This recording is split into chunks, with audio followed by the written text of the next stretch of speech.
Hello, welcome back. Block 1 unit 3 ആണ് നോക്കുന്നത്.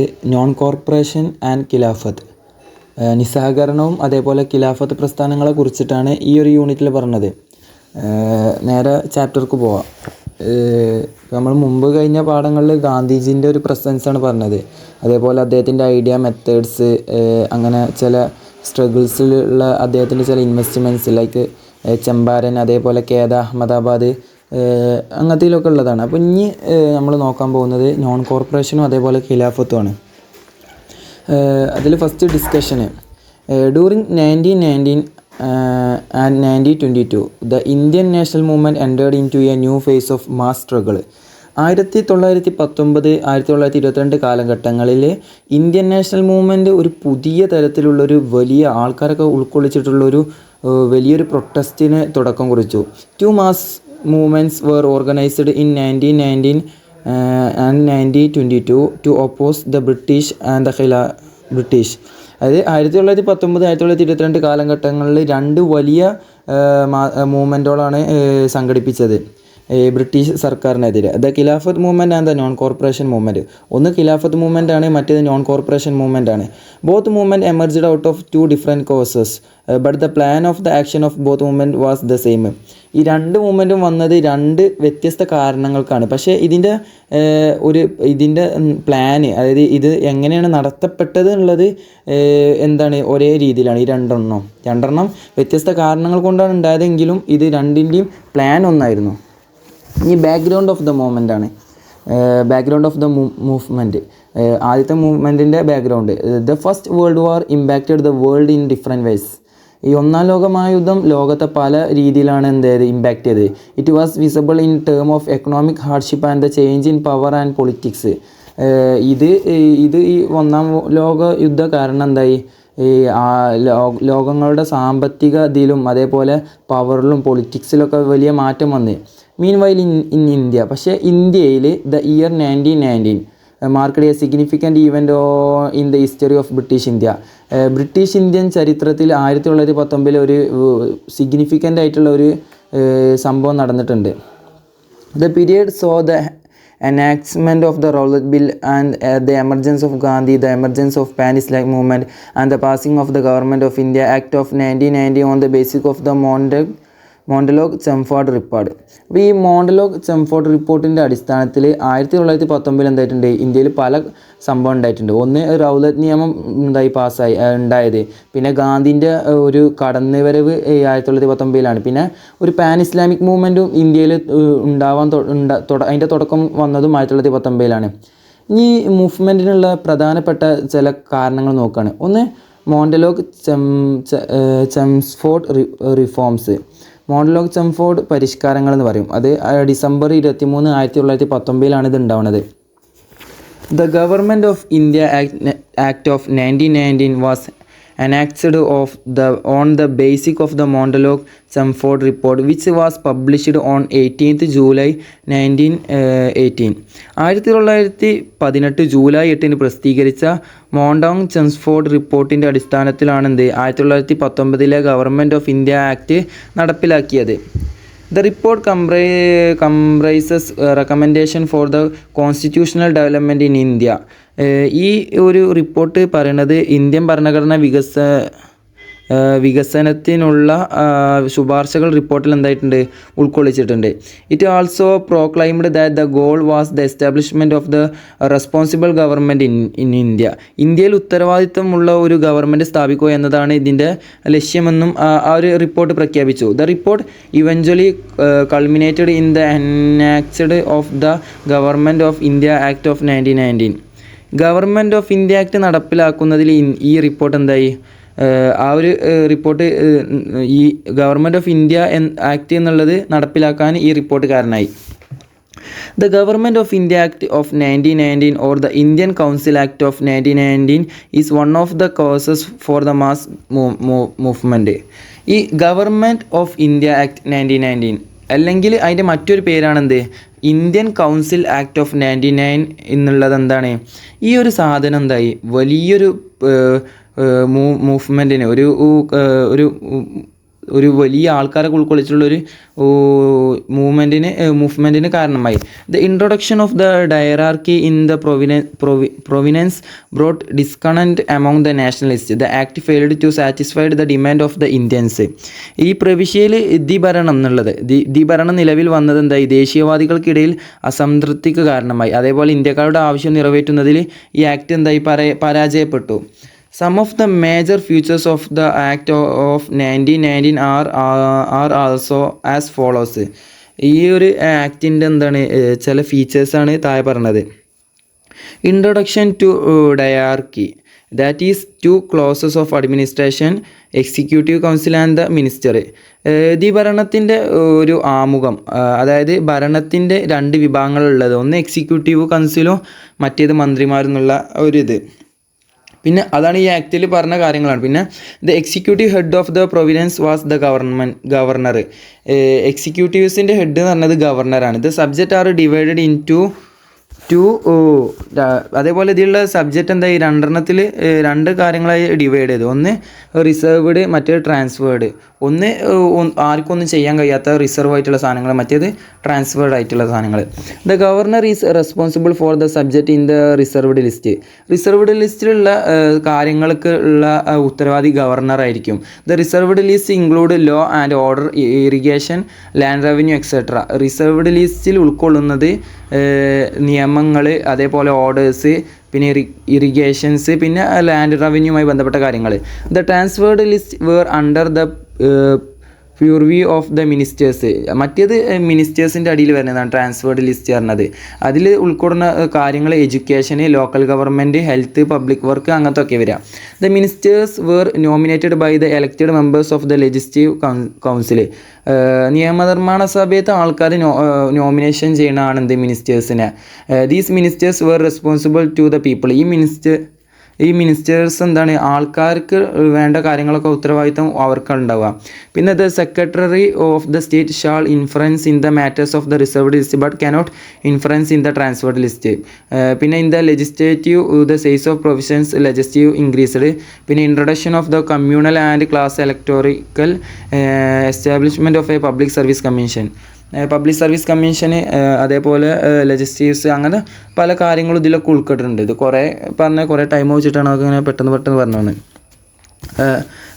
Next, all the above mentioned developments become the background for the mass movement against the British government. Along with this, the Khilafat issue added fuel to the fire. The movement helped to gain support from the Muslims.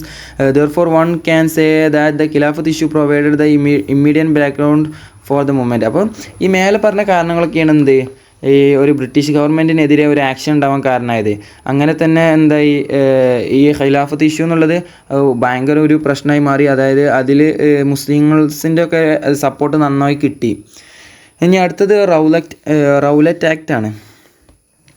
The Rowlatt Bill was passed by the British government to expand the authority over the Indians.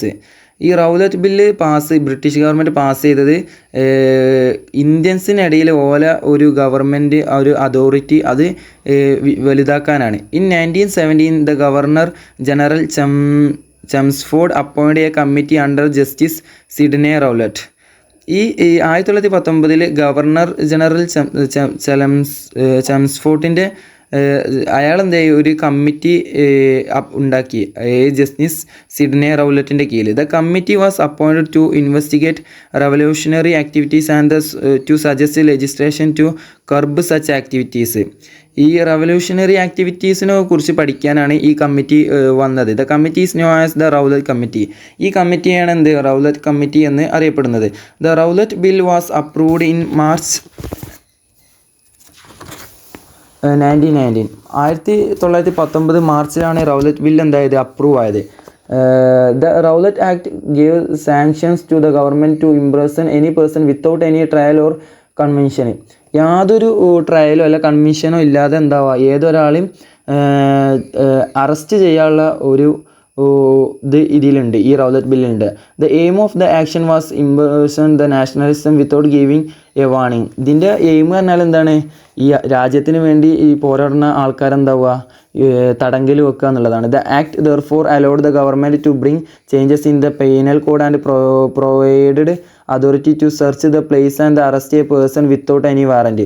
ഒരു person എന്താവുക, ഒരു warrant കൂടാതെ arrest ചെയ്യുക. അതേപോലെ തന്നെ Indian penal കോഡിലും അതേപോലെ മറ്റു അതോറിറ്റിയിലൊക്കെ എന്താവുക, ഓൽക്ക് എന്ത് ചേഞ്ചസ് വേണമെങ്കിലും നടത്താമെന്നുള്ളതും ഈ ബില്ല് പറഞ്ഞിട്ടുണ്ട്. If any person is arrested he or she can be detained for 2 years.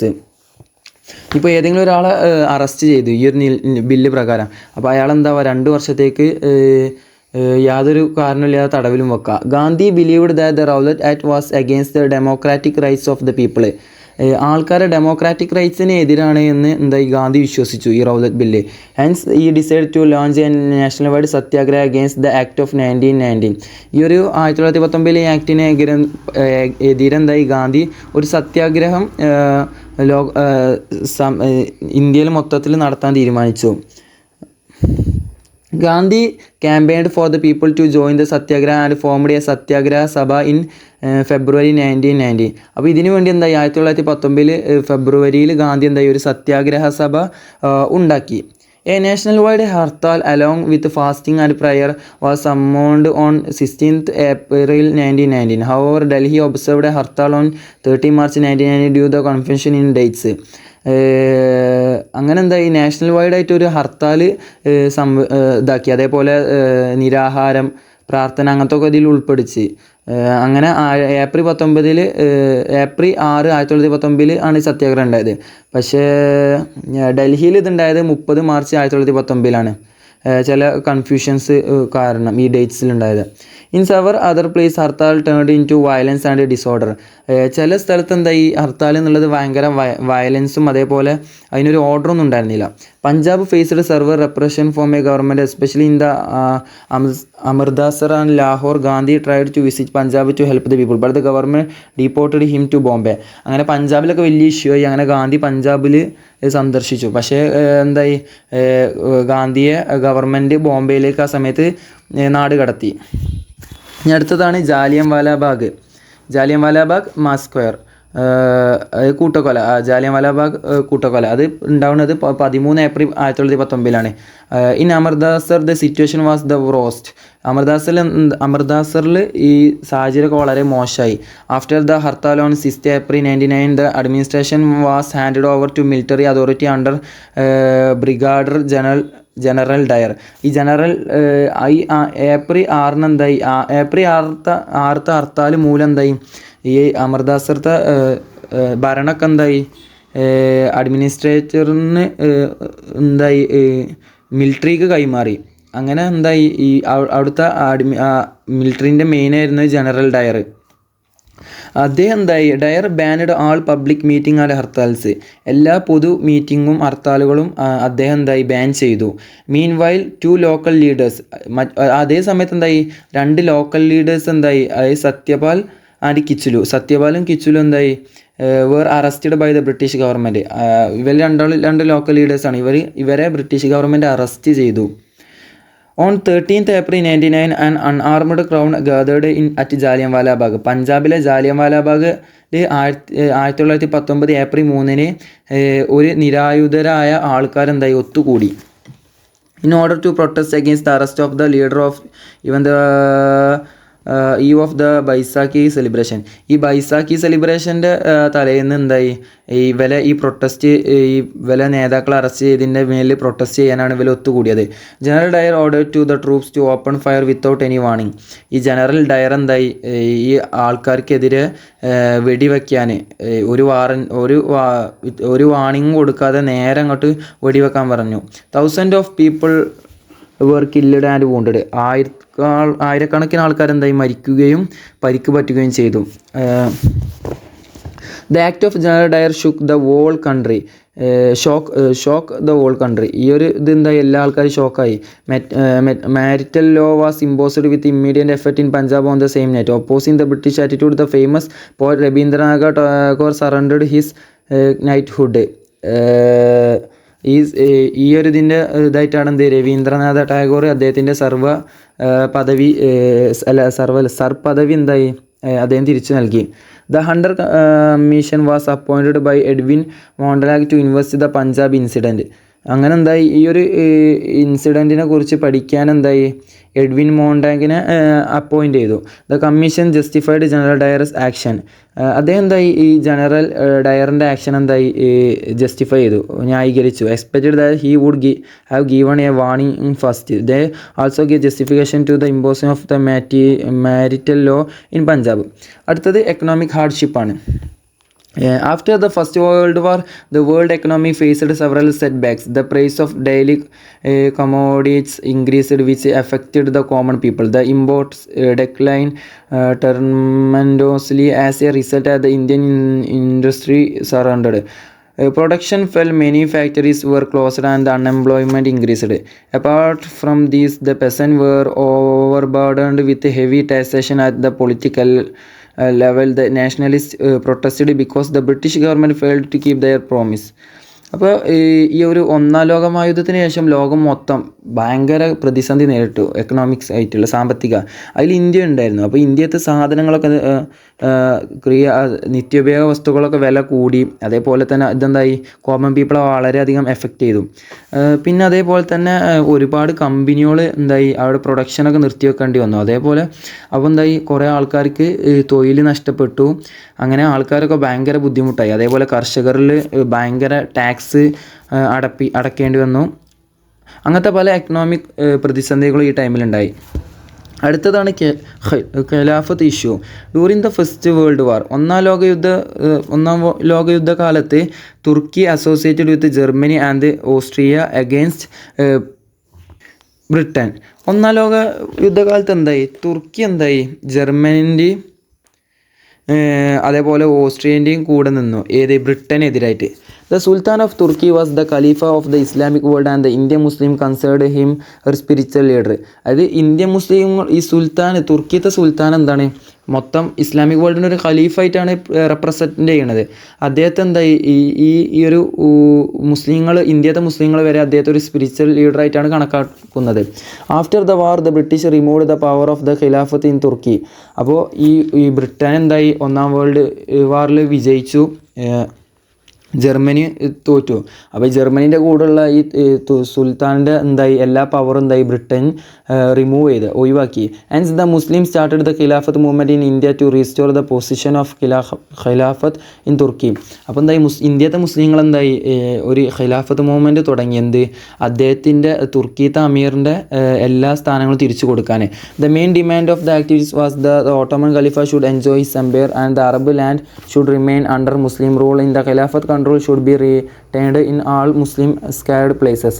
അതായത് ഈ ഒരു ഖിലാഫത്ത് പ്രസ്ഥാനത്തിൻ്റെ മെയിൻ ഉദ്ദേശം എന്ന് പറഞ്ഞാൽ ഖലീഫനെ തിരിച്ചു കൊണ്ടുവരിക, അതേപോലെ ഇസ്ലാമിക് ലാൻഡ്സൊക്കെ എന്താ ഖലീഫൻ്റെ കീഴിലാക്കുക എന്നുള്ളതാണ്.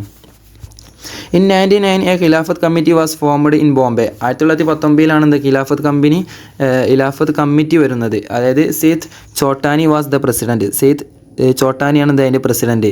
And Maulana Shaukat Ali was its secretary. Maulana Shaukat അലിയാണ് ഈ ഒരു കമ്മിറ്റീൻ്റെ secretary. Other leaders of the movement include Maulana Azad, Hakim Amjad, Muhammad Ali, Shaukat Ali and Hasrat Mohani. ഇവരൊക്കെയാണ് മറ്റു leaders. The action of the committee were confined in the meeting petition and the deputation to restore the power of the Khilafat. ഈ പദ്ധതികൾ എന്തൊക്കെയാണെന്നാൽ ഓലെന്തായി കുറേ meetings ഇതാക്കി, പിന്നെ പെറ്റീഷൻസും ഡീപ്പോട്ടേഷൻസൊക്കെ ഉണ്ടായി. പിന്നെ some leaders were dissatisfied with the method. പക്ഷേ ചില ലീഡേഴ്സ് എന്താണ് ഇവലിങ്ങനെ കുറേ കത്ത് ചെയ്ത് അങ്ങനത്തൊക്കെ ഇരുന്നു. അപ്പോൾ അതിനെതിരൊക്കെ എന്തായി ചില ലീഡേഴ്സിന് ഒരു ഇത് പോരാ, നമുക്കൊന്നും കൂടി ശക്താക്കണം എന്നുള്ള ഒരു ഇത് വന്നു. They called for a country wide national movement. അവരെന്തായി ഈ ഇന്ത്യയിൽ മൊത്തത്തിലുള്ള ഒരു നാഷണൽ മൂവ്മെൻറ്റിന് വേണ്ടി ക്ഷണിച്ചു. In 1999 the All Indian Khilafat Conference was held in Delhi.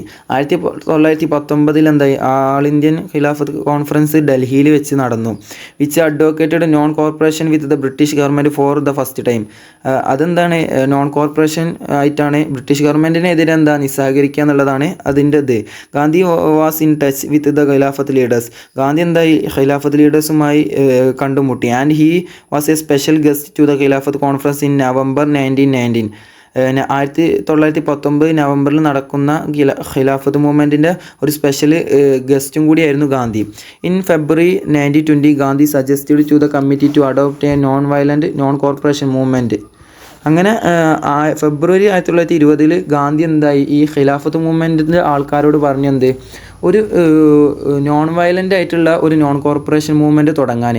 On 19th June 1920 the Khilafat committee at Allahabad collectively accepted the decision of non cooperation and asked Gandhi to lead the movement. അങ്ങനെ ജൂൺ 9, 1920 എന്തായി ഖിലാഫത്ത് കമ്മിറ്റി അലഹാബാദിലുള്ള എന്തായി ഈ non cooperation movement തുടങ്ങാൻ തീരുമാനിച്ചു. ആ decision ശരിവെക്കുകയും അങ്ങനെ ഗാന്ധിനെ ഈ മൂവ്മെൻറ്റിൻ്റെ ലീഡറായി വെക്കുകയും ചെയ്തു. The Khilafat committee and the Indian national Congress outlined the non cooperation movement in different stage.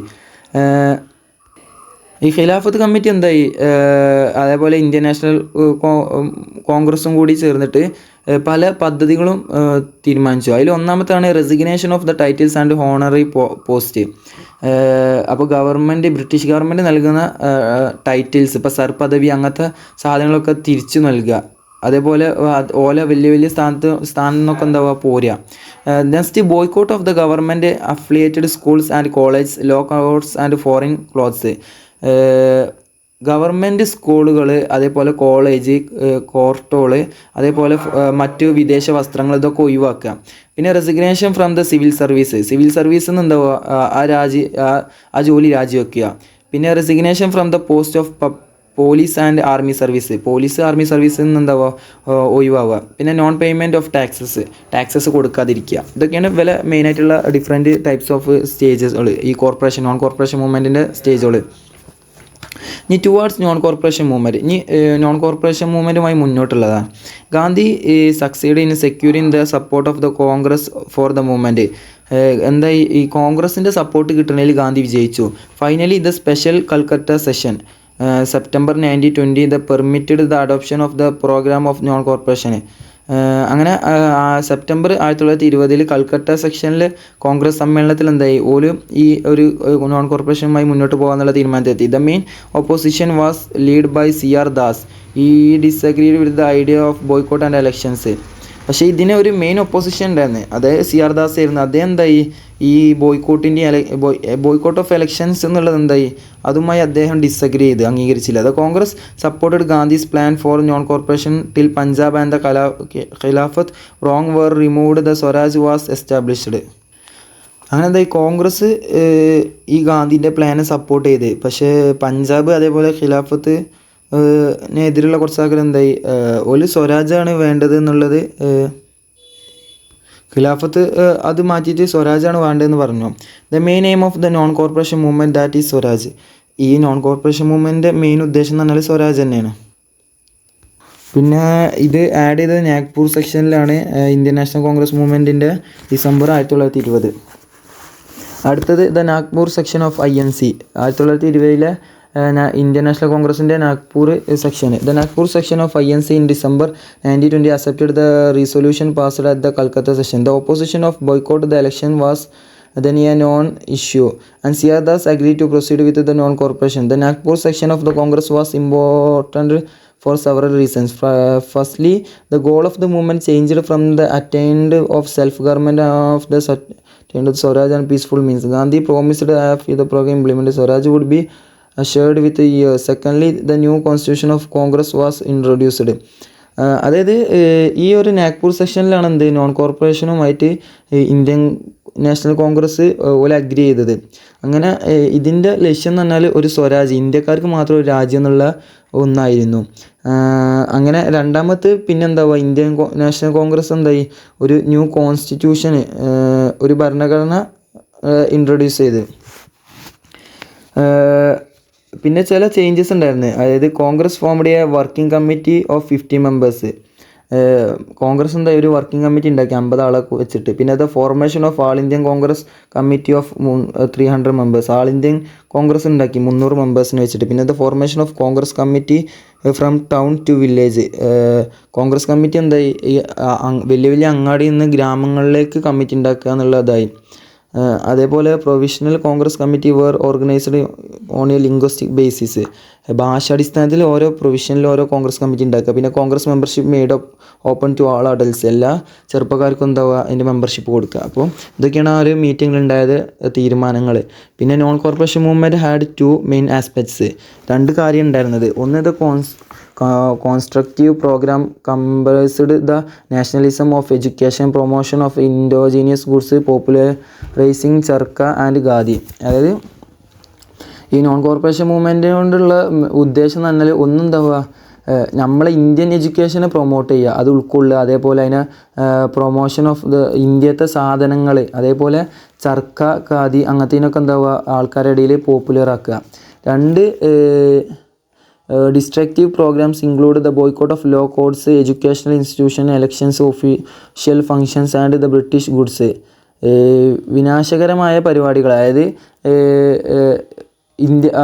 അത് സാധനങ്ങളൊക്കെ ഒഴിവാക്കലാണ്, അതായത് ബ്രിട്ടീഷിൻ്റെ സാധനങ്ങൾ ഒഴിവാക്കുക, അതുപോലെ എഡ്യൂക്കേഷനിൽ, എലക്ഷന്, അതേപോലെ ഫങ്ഷൻസ്, ബ്രിട്ടീഷ് വസ്തുക്കളൊക്കെ ഒഴിവാക്കുക എന്നുള്ളതാണ്.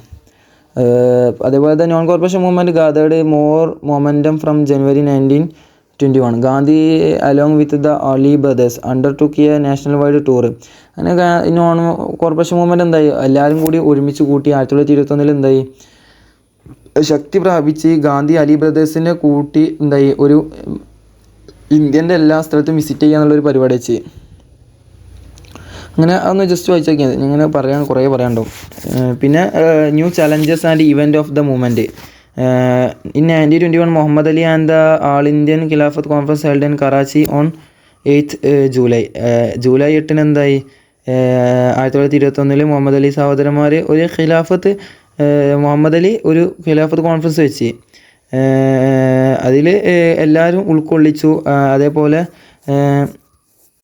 അങ്ങനെ ഈ ഒരു സമ്മേളനത്തിൽ എന്തായി മുഹമ്മദ് അലി പറഞ്ഞെന്ത് മുസ്ലിങ്ങൾ ബ്രിട്ടീഷുകാരിൽ തുടരുന്നത് എന്തായി മതപരമായ ഒരു നിയമവിരുദ്ധമാണെന്ന് അദ്ദേഹം പ്രസ്താവിച്ചു. ഈ പ്രസ്താവന കാരണം എന്തായി മുഹമ്മദ് അലി അറസ്റ്റ് ചെയ്യപ്പെട്ടു. അങ്ങനെ ഗവൺമെൻറ് കോൺഗ്രസ് ന്യായീകരിക്കാനൊക്കെ ശ്രമിച്ചെങ്കിലും പിന്നീട് മറ്റൊരു സംഭവം കൂടി ഉണ്ടായി. അതായത് 1921 നവംബർ 17 എന്തായി വെയിൽസ് രാജകുമാരൻ്റെ ഔദ്യോഗിക സന്ദർശനത്തോടനുബന്ധിച്ച് എന്തായി ഒരു സംഭവം ഉണ്ടായി. രാജകുമാരൻ ബോംബെയിൽ വന്നിറങ്ങിയ ദിവസം എന്തായി രാജ്യമെമ്പാടും ഹർത്താൽ ദിനമായി പ്രഖ്യാപിച്ചു. വിവിധ ഭാഗങ്ങളിൽ നിരവധി ആക്രമണങ്ങളുണ്ടായി, അതേപോലെ പ്രതിഷേധങ്ങൾ, കലാപങ്ങളൊക്കെ ഉണ്ടായി. അങ്ങനെ ബോംബെയിൽ എൻഫീൽഡ് മിൽസ് കോമ്പൗണ്ടിൽ മുന്നിൽ എന്തായി ഗാന്ധി യോഗത്തെ അഭിസംബോധന ചെയ്യുകയും വിദേശ വസ്ത്രങ്ങൾ കൊണ്ട് ഒരു വലിയ തീ കൊളുത്തുകയും ചെയ്തു. അങ്ങനെ പോലീസ് ഇതിനെ വെടിയുയർത്തു. 3 ദിവസത്തെ പ്രക്ഷുബ്ധമായ ഒരു ഇതായിരുന്നു ഇത്. 9 പേരുടെ മരണമാണ്. 9 പേര് ഇതിലെന്തായി മരിച്ചിട്ടുണ്ട്.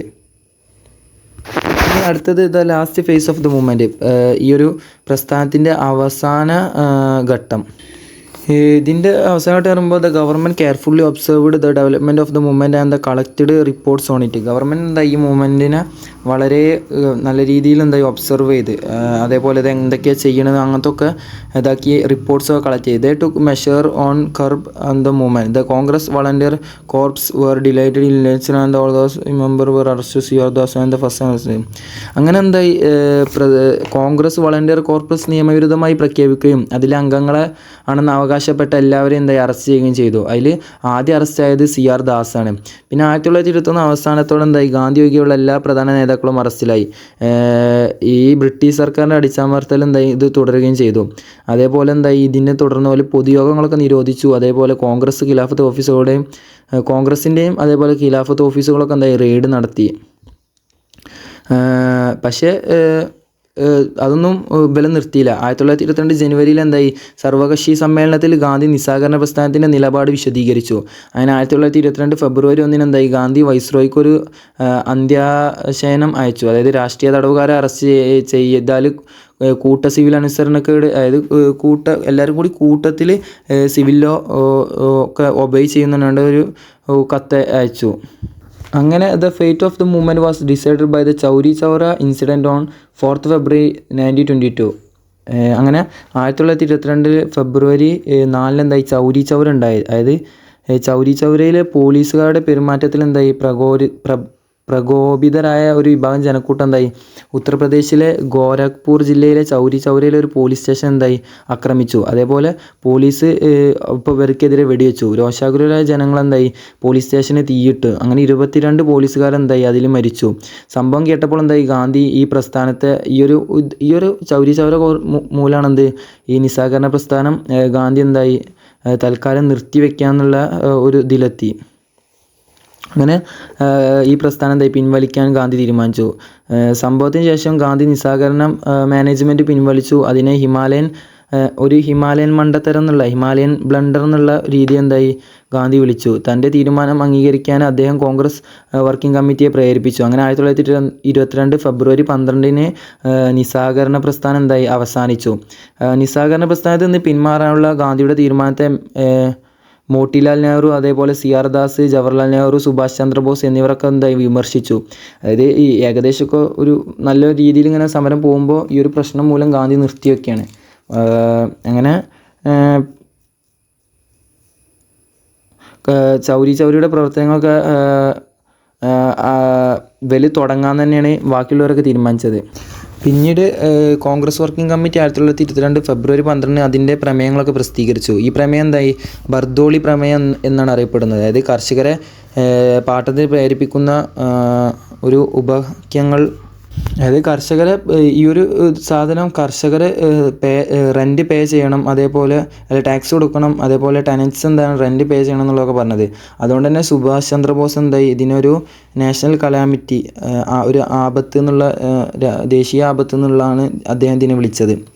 ഈ മൂവ്മെൻറ്റിൻ്റെ impact of the movement. The non cooperation movement has great significance in the history of the freedom struggle. അതൊരു പരാജയമാണെങ്കിൽ പോലും ഈ ഇന്ത്യൻ ഫ്രീഡം സ്ട്രഗിളിൽ ഭയങ്കര സിഗ്നിഫിക്കൻസ് ഉണ്ട്. Gandhi emphasises the need of A radical cast discrimination, communalism and the untouchability. ജാതി വിവേചനം, വർഗീയത, തൊട്ടുകൂട്ടായ്മ എന്നിവ ഇല്ലാതാക്കേണ്ടതിൻ്റെ ആവശ്യകത ഗാന്ധി ഊന്നി പറഞ്ഞു. പിന്നെ പ്രസ്ഥാനത്തിൻ്റെ കാലത്ത് എല്ലാ ജാതിയിലും മതത്തിലുമുള്ള ആളുകൾ എന്തായി ഒരുമിച്ച് പ്രവർത്തിച്ചു. പിന്നെ ജയിലിലായിരുന്നപ്പോൾ എന്തായി അവർ ഒരുമിച്ച് ഭക്ഷണം കഴിക്കുകയും ഉറങ്ങുകയും ചെയ്തു. ഈ പ്രവൃത്തി ജാതി വ്യതിരിക്തത്തെ ദുർബലപ്പെടുത്തുകയും സാമൂഹിക ചലനാത്മകതയെ വർദ്ധിപ്പിക്കുകയും ചെയ്തു. പിന്നെ താഴ്ന്ന ജാതിക്കാർ അവിടെ സാമൂഹിക പദവി ഉയർത്താൻ ശ്രമിച്ചു. പിന്നെ ഹിന്ദുക്കളും മുസ്ലിങ്ങളും തമ്മിലുള്ള ഒരു ഐക്യം ഉണ്ട് എന്ന് ഈ പ്രസ്ഥാനം എന്തായി വ്യക്തമാക്കി. പിന്നെ സാമ്പത്തിക ബഹിഷ്കരണം ഇന്ത്യൻ വ്യവസായങ്ങളെ നന്നായി അഭിവൃദ്ധിപ്പെടുത്തി. ബോയ്ക്കോട്ട്സൊക്കെ ഉണ്ടായിരുന്നല്ലോ. അതേപോലെ there was a tremendous declines in imports of the foreign goods. വിദേശ വസ്തുക്കൾ ഇറക്കുമതി ചെയ്യുന്നത് എന്തായി വലിയ ഇടിവുണ്ടാക്കി. The Indian industry benefited from the boycott of the foreign goods. The popularization of the charkha and the khadi set the spread of the growth of the Indian handloom clothes and the handloomed industry saw a boom in this period. അതേപോലെ ഇത് British വ്യവസായങ്ങളിൽ ഉത്കണ്ഠ വർദ്ധിപ്പിക്കുകയും അതേപോലെ വിദേശ വസ്തുക്കളുടെ ബഹിഷ്കരണത്തിൽ നിന്ന് Indian വ്യവസായങ്ങൾക്ക് നേട്ടമുണ്ടായി. അതായത് ചർക്കയുടെയും ഖാദിയുടെയൊക്കെ പ്രചരണം എന്തായി ഇന്ത്യയിൽ കൈത്തറി വസ്ത്രങ്ങളുടെ വ്യാപനത്തിനും വളർച്ചയ്ക്കും കാരണമായി. ഈ ഒരു കാലഘട്ടത്തിൽ എന്തായി കൈത്തറി വ്യവസായം ഒരു ഭയങ്കര രീതിയിലുള്ള കുതിച്ചുചാട്ടം ഉണ്ടായി. ഇനി ഇൻ ദ പൊളിറ്റിക്കൽ ഫീൽഡ്, ഇനി രാഷ്ട്രീയപരമായി നോക്കുകയാണെങ്കിൽ non cooperation and Khilafat movement brought all communities and classes together to a new dimension of the national movement. National മൂവ്മെൻറ്റിന് വേണ്ടിയിട്ട് എല്ലാ സമൂഹം എന്തായി ഒരുപോലെ പോരാടി എന്നുള്ളതാണ് രാഷ്ട്രീയപരമായിട്ടുള്ളതിൻ്റെ ഒരു നേട്ടം എന്ന് പറഞ്ഞാൽ. The movement strengthened over the courses of time where severe repressive measure were imposed. അതിൽ പിന്നെ മാസ് പാർട്ടിസിപ്പേഷൻ ഉണ്ടായിരുന്ന ആൾക്കാർ, എല്ലാ സെക്ടറിൽ നിന്നുള്ള ആൾക്കാരെയും ഭയങ്കര ഒരു പാർട്ടിസിപ്പേഷൻ ഉണ്ടായിരുന്നു. ഇനി അടുത്തത് സ്വരാജ് പാർട്ടിയാണ്. 1923 സ്വരാജ് പാർട്ടി എന്നുള്ളത് വരുന്നത്. അതായത് the withdrawal of the non cooperation movement was followed by the arrest of the Gandhi. ഗാന്ധിൻ്റെ അറസ്റ്റിനെ തുടർന്ന് എന്തായി നോൺ കോർപ്പറേഷൻ മൂവ്മെൻറ്റ് പൂർണ്ണമായി ഒഴിവായി. ഡ്യൂറിങ് ദിസ് പീരീഡ്, ഈ ഒരു സമയത്ത് many began to question the Gandhian ideology. ഒരുപാട് ആൾക്കാർ എന്തായി ഗാന്ധിയൻ ഐഡിയോളജിനെ ചോദ്യം ചെയ്യാൻ തുടങ്ങി. CR Das and Motilal Nehru advocated a new form of political activity against colonial rule. CR ദാസും അതേപോലെ മോത്തിലാൽ നെഹ്റു എന്തായി കൊളോണിയൽ ഭരണത്തിനെതിരെ പുതിയൊരു പ്രവൃത്തി തുടങ്ങി. They suggested that the nationalists should withdraw a boycott of the legislative council and must enter the council to obstacle to work of the council. അതായത് ദേശീയവാദികൾ legislative കൗൺസിലിൻ്റെ ബഹിഷ്കരണം പിൻവലിക്കണമെന്നും കൗൺസിലിൻ്റെ പ്രവർത്തനം തടസ്സപ്പെടുത്താൻ ഒരാൾ കൗൺസിലിൽ പ്രവേശിക്കണമെന്നും അവർ നിർദ്ദേശിച്ചു. അങ്ങനെ ലെജിസ്ലേറ്റീവ് കൗൺസിൽ ബഹിഷ്കരിക്കാനുള്ള നിർദ്ദേശം ഗയയിൽ നടന്ന INC സമ്മേളനം നിരസിച്ചു. പിന്നെ CR Das and Motilal resigned from the Congress. CR ദാസും മോട്ടിലാലും കോൺഗ്രസ് എന്തായി രാജിവെച്ചു. 1923 ജനുവരി 1 എന്തായി സ്വരാജ് പാർട്ടി അല്ലെങ്കിൽ കോൺഗ്രസ് ഖിലാഫത്ത് സ്വരാജ് പാർട്ടിയുടെ രൂപീകരണം എന്തായി പ്രഖ്യാപിച്ചു. CR ദാസ് പ്രസിഡൻറ്റും മോത്തിലാൽ സെക്രട്ടറിയും ആയിരുന്നു. അങ്ങനെ the Swaraj party issued in manifesto on October 14, 1921 in Allahabad. The Swaraj Party did not dislocate from the Congress and claimed to be its integral part. The party professed non-violence and non-cooperation. അതായത് 1924 October 14 എന്തായി Allahabad Swaraj party അവരുടെ പ്രകടന പത്രിക പുറത്തിറക്കി. അങ്ങനെ Swaraj party എന്തായി കോൺഗ്രസിൽ നിന്ന് വേർതിരിഞ്ഞല്ല, മറിച്ച് അതിൻ്റെ ഒരു അവിഭാജ്യ ഘടകമാണെന്ന് അവർ അവകാശപ്പെട്ടു. അങ്ങനെ പാർട്ടി അഹിംസയും നിസ്സഹകരണവും പ്രഖ്യാപിച്ചു. അങ്ങനെ ഈ പാർട്ടിൻ്റെ മേജറായിട്ടുള്ള എയിംസാണ് ഒന്ന് achieving dominion status in India. ഇന്ത്യയിൽ എന്തായി ഡൊമേനിയൽ പദവി നേടിയെടുക്കുക. പിന്നെ gaining the right to frame and constitution for India. ഇന്ത്യക്ക് ഒരു ഭരണഘടന രൂപീകരിക്കാനുള്ള അവകാശം നേടിയെടുക്കുക. പിന്നെ attaining swaraj or self rule, swaraj അല്ലെങ്കിൽ സ്വയംഭരണം നേടുക. പിന്നെ കൺട്രോൾ ഓഫ് മുനിസിപ്പൽ ബോഡീസിൻ്റെ കൺട്രോൾ. പിന്നെ federation of Asian countries for promoting trade and commerce. അതേപോലെ ഏഷ്യൻ രാജ്യങ്ങളുടെ ഫെഡറേഷനും വ്യാപാരവും വാണിജ്യവും. പിന്നെ 23 സീറ്റുകളിൽ എന്തായി കോൺഗ്രസ് പാർട്ടിക്കുള്ളിലൊരു 1923 കോൺഗ്രസ് പാർട്ടിക്കുള്ളിൽ ഒരു പ്രത്യേക ഗ്രൂപ്പ് ആയിട്ടാണ് എന്തായി സ്വരാജുകൾ തിരഞ്ഞെടുക്കപ്പെട്ടത്. അങ്ങനെ അവർ അങ്ങനെ മത്സരിച്ചു. അങ്ങനെ 1923 കേന്ദ്ര നിയമസഭയിൽ 104 സീറ്റുകളിൽ 42 എണ്ണം എന്തായി സ്വരാജ് പാർട്ടി നേടി. അതിനാൽ തന്നെ കൗൺസിലിൻ്റെ പ്രവർത്തനം തടസ്സപ്പെടുത്തുക എന്ന ലക്ഷ്യം പാർട്ടികൾ വിജയിച്ചു. അങ്ങനെ സർക്കാർ നടത്തിയ എല്ലാ ഔദ്യോഗിക പരിപാടികളും അവർ ബഹിഷ്കരിച്ചു. പിന്നെ ബംഗാളിൽ അവർ എന്തായി ദ്വിഭരണം അസാധ്യമാക്കി. ഉപ്പ് തീരുവ കുറക്കൽ, മെച്ചപ്പെട്ട തൊഴിൽ സാഹചര്യങ്ങൾ, ട്രേഡ് യൂണിയനുകളുടെ സംരക്ഷണം, പരുത്തിയുടെ എക്സൈസ് തീരുവ നിർത്തൽ ഒക്കെ തുടങ്ങിയ സാമ്പത്തിക നേട്ടങ്ങളും തൊഴിലാളികൾക്ക് ഉറപ്പാക്കാൻ സ്വരാജിസ്റ്റുകൾക്ക് എന്തായി കഴിഞ്ഞു. പിന്നെ പൊതുസുരക്ഷാ ബില്ലിനെ പരാജയപ്പെടുത്തുകയും അവർക്ക് കഴിയും. എന്നിരുന്നാലും എന്തായി സ്വരാജിസ്റ്റുകൾക്ക് കൗൺസിലിനുള്ള അവരുടെ പോരാട്ടം ഏകീകരിക്കാൻ എന്തായി കഴിഞ്ഞില്ല. പിന്നെ പ്രവർത്തനത്തെ തടസ്സപ്പെടുത്തുന്നതിനുള്ള നയം കൗൺസിലിന് പോരായ്മ ഉണ്ടായിരുന്നു. പിന്നെ CR ദാസിൻ്റെ മരണം 1925 എന്തായി ദാസ് പാർട്ടിയെ കൂടുതൽ വഷളാക്കി. അതായത് അദ്ദേഹം 1925 മരിച്ചു. അങ്ങനെ CR ദാസിൻ്റെ മരണം എന്തായി പാർട്ടിൻ്റെ ഒരു പ്രവർത്തനമൊക്കെ വഷളാക്കി. ആ കാലഘട്ടത്തിൽ എന്തായി ഒരു വിഭജനം ഉണ്ടായിരുന്നു. പാർട്ടി എന്തായി രണ്ടായി തിരിഞ്ഞു. ഒന്ന് റെസ്പോൺസിവിറ്റീസ് ലൈക്ക് മദൻ മോഹൻ മാളവീയ ആൻഡ് ലാലാ ലജ്പത് റായ്. അതേപോലെ നോൺ റെസ്പോൺസിവിസ്റ്റ് അതായത് മോട്ടിലാൽ നെഹ്റു പോലുള്ളവർ. ഒന്ന് സമാധാനപരമായിട്ടുള്ളവരും മറ്റേത് സമാധാനം ഇല്ലാത്ത ആൾക്കാരും. അതേപോലെ ഈ സമാധാനം ഇല്ലാത്ത ഓല് എന്താ വിചാരിച്ചത്, ഓല് the responsivities try to protect the interest of the Hindus and cooperated with the government. ഹിന്ദുക്കളെ താല്പര്യം സംരക്ഷിക്കാനാണ് എന്ത് റെസ്പോൺസിബിലിറ്റീസ് നോക്കിയത്. അതപ്പോൾ ഇത്രയൊക്കെ തന്നെയാണ് ഈ ഒരു ചാപ്റ്ററിൽ പറയാനുള്ളത്.